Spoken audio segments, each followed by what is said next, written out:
Welcome back. Now, the 7-member NHIS Technical Review Committee has asked government to focus the National Health Insurance Scheme purely on provision of free primary health care for all Ghanaians. The proposal is part of recommendations included in the review committee's preliminary findings. We're getting on the telephone lines now Dr. Chris Atim, who is the chairman of the NHIS Review, for a chat about this. Good evening, sir, and thanks for joining us. Good evening. So tell us quickly, why has it become necessary to review the NHIS if officials are touting its success so much? It's breaking. I think it's because of the weather. Right. Let me ask again. Let me the NHIS, when officials are actually touting its success? Oh, I see. Okay. There is no contradiction. I mean, with the scheme has been in existence for more than 10 years. There are undoubted successes. There are also some challenges. One can choose to focus on one or the other, and perhaps it's not a surprise, as you know, in life, an institution will take pride in the successes of their particular work. It doesn't mean, and I don't think that there's anybody in the NHIA or works in the NHIS who would contest that there are some challenges and there are some issues that need to be addressed as well. Right. So, what would you be looking out for in the review process? So, we are supposed to look at the sustainability of the insurance scheme going forward, taking a longer-term view.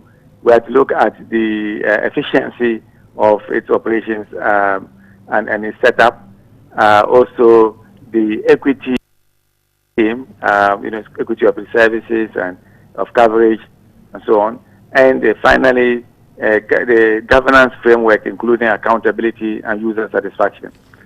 Those are the four broad themes that are guiding the work that we are doing. Guiding the work that you'll be doing. Now, you just spoke about sustainability. Let me ask you, I mean, with less than 5% of contributions coming from premiums and over 70% from VAT, is there still a hope of sustainability, that funding for the NHIS, which is critical, will keep coming? There is. I don't think we should be fixated on the proportion of income that's coming from one source or the other.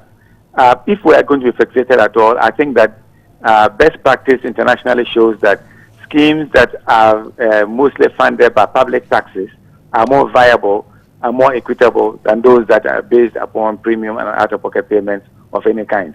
So I don't think that it's a criticism of our scheme that only a few percentage points come from. But really, sir, the essence of it, the essence of the question I asked was to find out how the teething problems of funding could be sustained, because I reckon that one of the major challenges facing the scheme is funding, adequate funding, and there being a couple of introduction of programs all aimed at streamlining the operations of the scheme, but funding is critical. So how sustainable would funding be, and are there funding is critical? I completely agree, but funding what is affordable or adequacy of funding is relative. It's relative to your benefit package, so it depends on what you are trying to do. The question is whether what we have or what we can mobilize now is sufficient for the kind of benefit package that has been designed, or whether there's a way to look again at that benefit package and redesign it such that the revenue that we have will be sufficient for what we are going to provide. I think there are different ways of looking at it. You can look at it on the expenditure side, or you can look at it on the revenue side. I think that both should be reviewed. So we are looking at the circumstances of the country and saying, at this level of income of the country, we could probably afford to ensure that primary health care is available to everybody.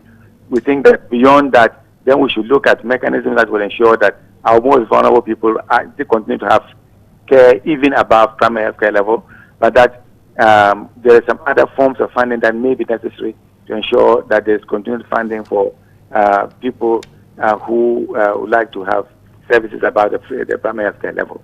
We think that there are ways in which you can look at the current revenues and match that with the benefit package redesigned so that they two can be in, as it were, in sync.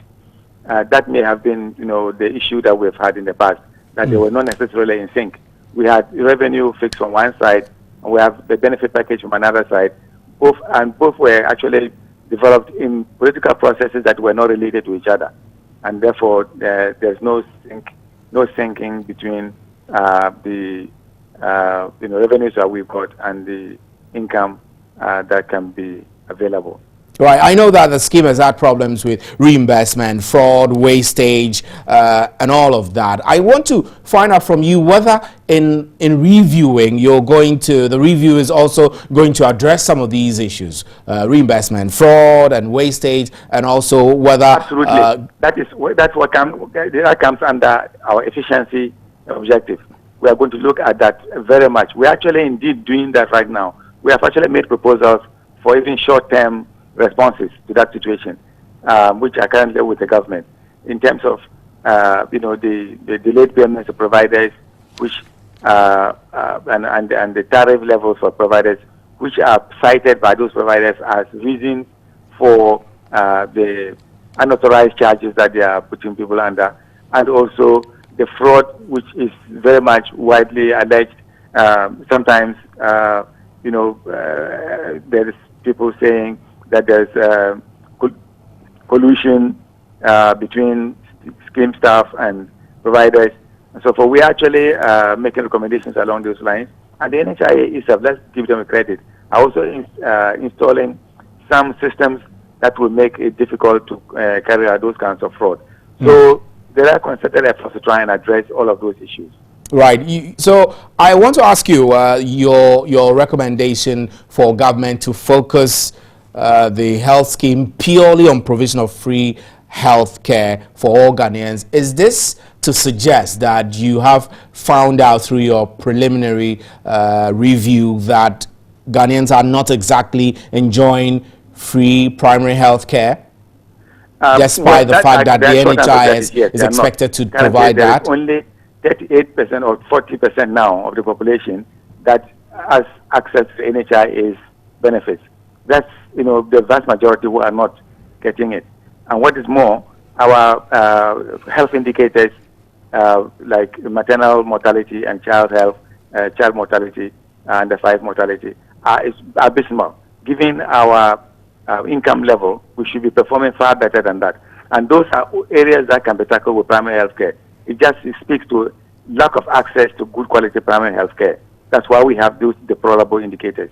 We don't really need investment into high-tech, as it were, in order to be able to resolve these problems. There are cost-effective, high-impact interventions available right now, extremely cheap, that can help us to actually get our health indicators along the right path. But we do not invest in them, and actually we're currently skewed, our system is skewed towards curative care, and we see the congestion at tertiary hospitals and so forth as a result of all the perverse incentives that are currently built into the National Health Insurance Scheme.